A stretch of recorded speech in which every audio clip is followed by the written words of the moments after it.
Here is the latest from Oil City News on K2 Radio. 37 state financial officers from across the U.S., including Wyoming State Treasurer Kurt Meyer, sent a letter to Congress this week urging them to take action to address the country's growing national debt. The letter was signed by 37 representatives from states expressing grave concerns about the national debt and calls for a long-term plan to restore the country's financial solvency. The letter goes over a few things. In fiscal year 2023, the federal government collected $4.5 trillion in revenue, but had expenditures of $6.3. That resulted in a deficit of $1.8 trillion. The cost of servicing the national debt in fiscal year 2024 increased by 30% from the previous year to over $1 trillion, exceeding the annual cost of Medicare and the military.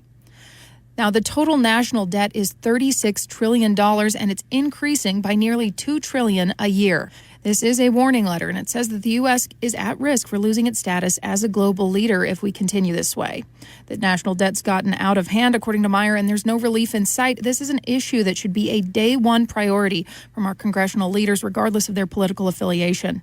Now, the demands of this letter are calling for a few things. The first is to ensure that total federal spending in 2025 is less than it was this year.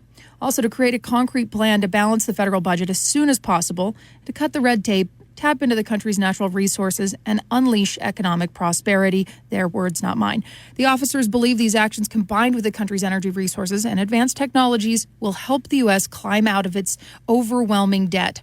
They're calling for a national financial recovery plan to be ratified by 2026, when the country will celebrate the 250th anniversary of the Declaration of Independence. In other news, a new Casper College scholarship has been established in memory of Campbell McWhinney by John and Renata Smathers. McWhinney taught at the college from 1945 until his retirement in May of 1977. He was also the head of the chemistry faculty, and then he was the chair of the physical science division from 1963 to 76. In 1992, he was recognized as the Casper College Alumni Association's Commitment to Excellent recipient. Earlier this week, the college also announced a scholarship created to honor Casper physician Samuel Vigneri.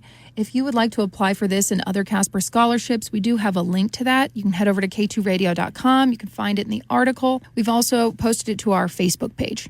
Last night was signing day at the Casper High Schools. Allie Wheeler of Natrona is a strong distance runner and a Nordic skier, so those two disciplines go hand in hand. She'll be headed to Salt Lake City to compete with the University of Utah Nordic Ski Program next fall. She also considered the University of Colorado Boulder, but felt that the Utes were the best fit for her. Also, Natrona County High School's distance runner Nicole Clark will continue her athletic career at Black Hill State in Spearfish, South Dakota.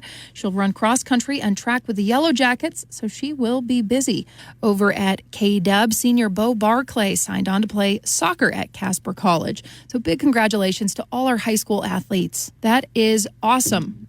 And last, I have a public service announcement. This Friday, it's going to begin looking a lot more like Christmas because the annual festival of 50,000 Lights tree lighting ceremony in Healing Park on Conwell is taking place Friday afternoon. That is according to the city of Casper, who took to their social media to announce the Festivus for the rest of us. They said, get ready to shine with Casper's most dazzling holiday tradition.